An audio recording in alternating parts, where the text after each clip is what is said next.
The Roundup. Top takeaways from Oaktree's quarterly letters, December 2023 edition. In 2023, credit markets have experienced dramatic swings in investor sentiment, unexpected geopolitical events, and the second consecutive year of rising interest rates. In the current installment of the Roundup, Oaktree experts consider where opportunities and risks are emerging in various asset classes, and what normal may mean in this unsettled environment. 1. Market Outlook. What's normal? Howard Marks, co-chairman. When thinking about interest rates and inflation, it's useful to ask, what's normal? During the period from 2009 to 2020, normal for central banks was wanting something that was just out of reach. In that period, most central banks wanted 2% inflation, but they struggled to get it. Try as they might, with interest rates near zero, or in some countries below zero, they just couldn't keep inflation at that level. As we know, inflation in many countries surged well above 2% in 2021 and 2022. The Federal Reserve first said this spike was abnormal and would therefore be transitory, but central bankers eventually had to give up on that position. They then began to hike interest rates aggressively to bring down inflation. This certainly seems to be working, but it's important to remember that inflation is mysterious, unpredictable, and challenging to manage. What does this mean for investors in 2024? I've long said I don't put much stock in macro forecasts, especially my own. But let's assume that inflation does come down near the Fed's 2% target and stays there for a while. Does that mean we'll return to a pre-pandemic world with interest rates near zero? I'd say no. Interest rates don't decline just because they're not being raised, so returning to 2% inflation doesn't necessarily mean a significant interest rate cut is imminent. Additionally, a return to consistent sub-2% inflation seems unlikely, especially given trends like slowing globalization and rising union influence. Finally, the current level of interest rates is much closer to the long-term historical average than what most investors working today are used to. I imagine when inflation has been fully conquered, rates will be lower than they are today, but not back near zero. Considering all this, what are my expectations for the investment environment in 2024 and beyond? I'll repeat what I wrote last December in Sea Change. If you grant that the environment is and may continue to be very different from what it was over the last 13 years, and most of the last 40 years, it should follow that the investment strategies that worked best over those periods may not be the ones that outperform in the years ahead. 2. Liquid Credit, Recession 2.0. Bruce Karsh, Co-Chairman, Chief Investment Officer. David Rosenberg, Co-Portfolio Manager, Global Credit. Wayne Dahl, Assistant Portfolio Manager, Global Credit. Danielle Polly, Assistant Portfolio Manager, Global Credit. While the U.S. economy has proven to be more resilient than many anticipated, growth could slow in the coming year given that the Fed funds rate is above 5%, excess savings are dwindling, and inflation still exceeds the Fed's target. But even if these trends do push the U.S. economy into a recession, we expect that the impact on leveraged credit markets will be different from what we've seen in the past. First, we think default rates for liquid credit are unlikely to hit the double-digit levels seen in many previous recessions. One reason is that defaults in both the leveraged loan and high-yield bond markets rose during the pandemic to roughly 4% and 6.5% respectively. Thus, defaults were likely pulled forward, meaning many companies that had particularly weak fundamentals going into the pandemic have already defaulted. This trend is especially relevant in the high-yield bond market. If this recession does arrive, it will be one of the most well-telegraphed in history. This head start could help to limit defaults as companies will have had more time than usual to engage in proactive cost reduction programs. For example, many highly levered companies have already begun to reduce CapEx and advertising spending to free up cash for debt service. While growth may be impaired if companies are forced to redirect cash away from value-creating initiatives, this is an equity problem, not a debt problem. Next, we expect that the leveraged loan market will record a higher default rate than the high-yield bond market, an uncommon occurrence historically. Borrowers in the loan market are more likely to have both floating rate coupons and deteriorating fundamentals. Additionally, We anticipate that recovery values in the loan market over this cycle will be well below the long-term historical average of 65% due to the elimination or weakening of loan covenants in prior years and the growing prevalence of loan-only borrowers. Finally, even if default rates remain well below their recessionary averages, the total dollar amount of defaulted debt may be higher than in previous recessions, given that the global supply of potential distressed debt has more than quadrupled since the global financial crisis. Therefore, we believe opportunistic investors will likely have an expansive investment universe, even if default rates remain in the mid-single digits. In short, leveraged credit markets have evolved. Moving forward, we believe the most successful investors will be those with the flexibility, dynamism, and skill to keep up. 3. CLO equity, cash cow. Megan Messina, head of CLO Capital Markets. Ronnie Kaplan, portfolio manager, U.S. Senior Loans. Brendan Beer, co-portfolio manager, Structured Credit. Madeline Jones, portfolio manager, European Senior Loans. While the prospective returns of CLO equity, the unrated junior tranche of a collateralized loan obligation, are comparable to those of private equity or private debt, the liquidity profiles are quite different. Investors in private instruments typically have to wait 5 to 7 years before receiving distributions, but CLO equity generates cash immediately and provides quarterly distributions. This benefit may be especially valuable today. Many institutional investors with allocations to private equity are receiving fewer distributions than they expected, as restrictive capital markets have made it challenging for private equity investors to exit at acceptable valuations. We anticipate that this trend will persist given the increased likelihood of higher for longer interest rates, as they're liable to continue having a dampening effect on capital markets activity. Of course, a CLO equity investor could see distributions decline if the CLO fails to meet certain tests and the manager fails to correct the issue, or if the underlying loan portfolio suffers defaults or losses. And default rates in the leveraged loan market could reach 4% in the US and Europe in 2024, according to Fitch Ratings. However, this would mean that 96% of all leveraged loans would be performing, in other words, servicing their debt and paying off their maturities in full and on time. Moreover, default forecasts for the entire loan market shouldn't be confused with the likelihood that specific managers will experience defaults and losses. It's also notable that the dramatic nature of the recent interest rate spike, more than 500 basis points in roughly 1.5 years, has made the vulnerabilities among many over-leveraged companies readily apparent.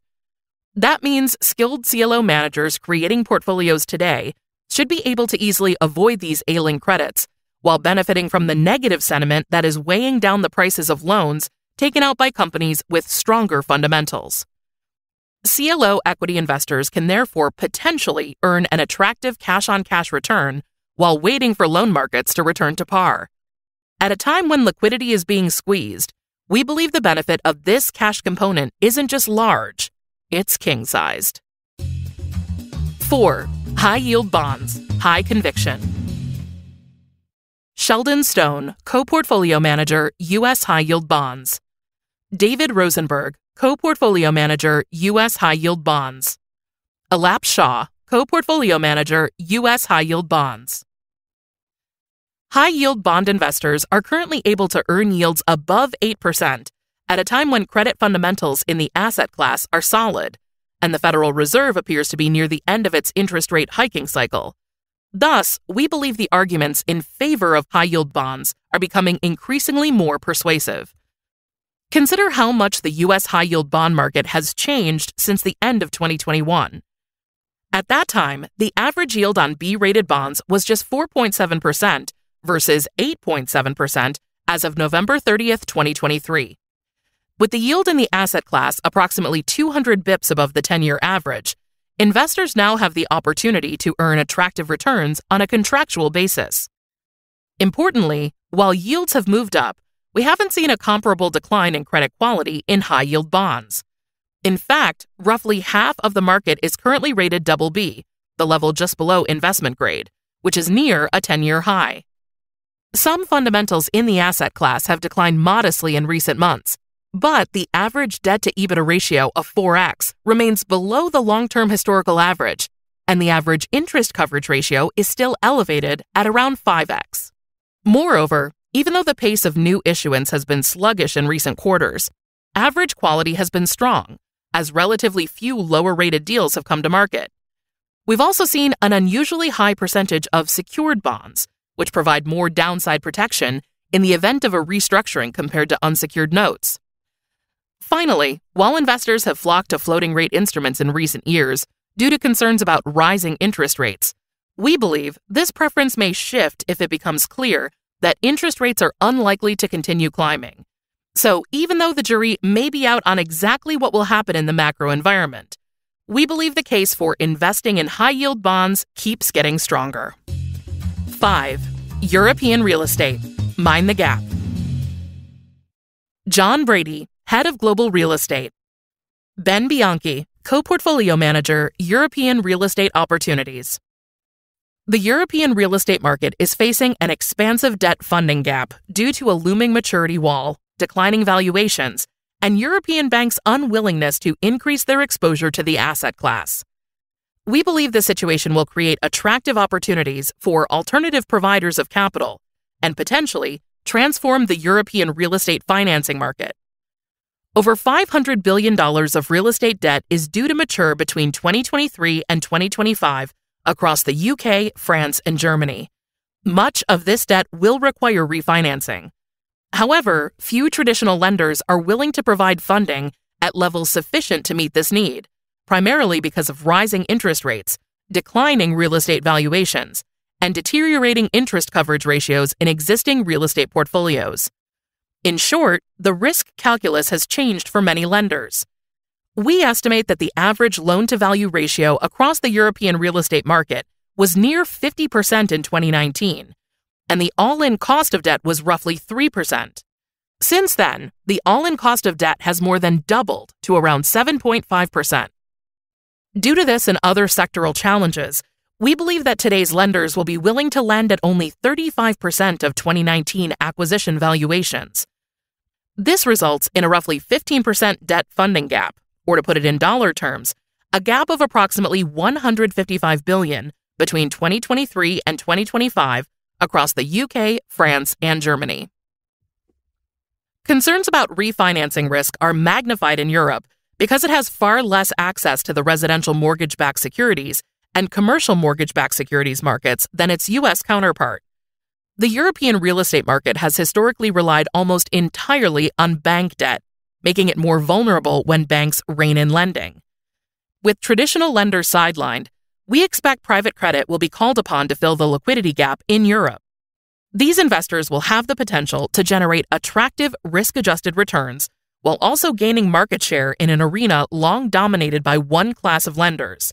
Thus, this gap is one everyone should keep an eye on. 6. Life sciences lending. It's very much alive. Armin Panosian, Head of Performing Credit. Aman Kumar, Co-Portfolio Manager, Life Sciences Lending. Biotech stocks are currently experiencing their third consecutive year of negative performance, the longest bear market in the industry's history, with the S&P Biotechnology Select Industry Index, SPSIBI, down 55% from its peak in February 2021. Consequently, over 230 stocks in the SPSIBI are currently trading at levels that leave the respective issuers with negative enterprise values, a new record. This public market weakness is creating attractive opportunities for providers of alternative financing, like private credit, and helping to bring the industry's M&A market back to life. Biotech valuations soared during the pandemic, but they've since come back to earth due to A, the reversal of some pandemic-era spending trends, B, regulatory changes, and C, rising interest rates, which have caused investors to eschew companies with limited free cash flow generation and elevated research and development needs. However, biotech companies still require significant financing as they need to meet patient demand for existing products while also continuing to develop and commercialize new drugs and devices. Biotech firms are therefore seeking non-dilutive financing, such as private credit, at unprecedented levels. These depressed valuations also appear to be helping rejuvenate the biotech M&A deal market. During the pandemic, when biotech valuations were at sky-high levels, life sciences-focused private equity firms and large pharmaceutical companies mostly chose not to pursue M&A deals. But both groups have recently returned to the market with ample capital to deploy. Healthcare M&A deal volume has risen to roughly $180 billion in 2023, and 9 of the last 10 major transactions have been pursued by multiple parties, highlighting the growing appetite for biotech deals among sponsors. This is creating more demand for private debt financing, given the challenges borrowers are facing in public debt markets. In 2024, we expect to see already healthy investment pipelines expand for direct lenders with life sciences expertise, especially if the signs of life in the biotech deal market become even more pronounced. 7. Emerging markets debt, getting more for less. Julio Herrera, Portfolio Manager, Emerging Markets Debt. Pedro Sanchez Mejorada, Co-Portfolio Manager, Emerging Markets Debt. Emerging markets debt prices have been volatile in 2023, while issuer fundamentals have remained fairly robust on average. EM debt markets have also become less competitive.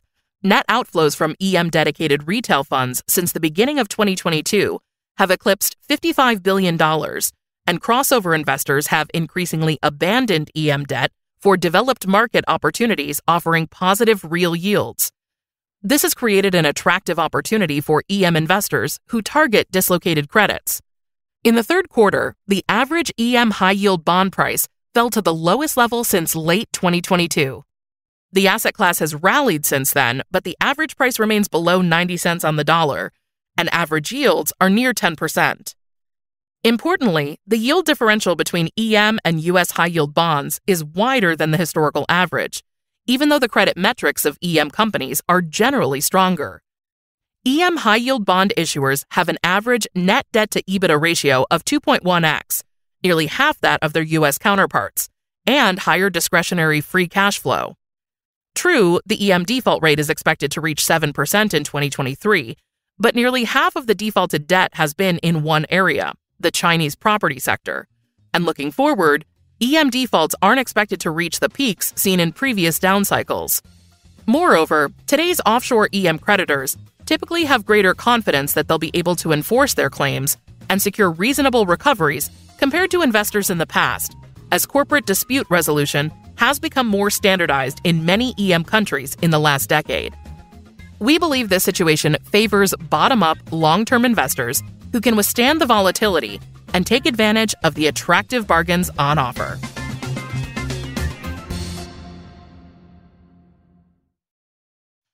Notes and disclaimers. For all citations and details about the indices used, please view the full written document available on the Oaktree Insights website at www.oaktreecapital.com/insights. This recording and the information contained herein are for educational and informational purposes only, and do not constitute and should not be construed as an offer to sell or a solicitation of an offer to buy any securities or related financial instruments. Responses to any inquiry that may involve the rendering of personalized investment advice or affecting or attempting to affect transactions in securities will not be made absent compliance with applicable laws or regulations, including broker-dealer, investment advisor, or applicable agent or representative registration requirements, or applicable exemptions or exclusions therefrom.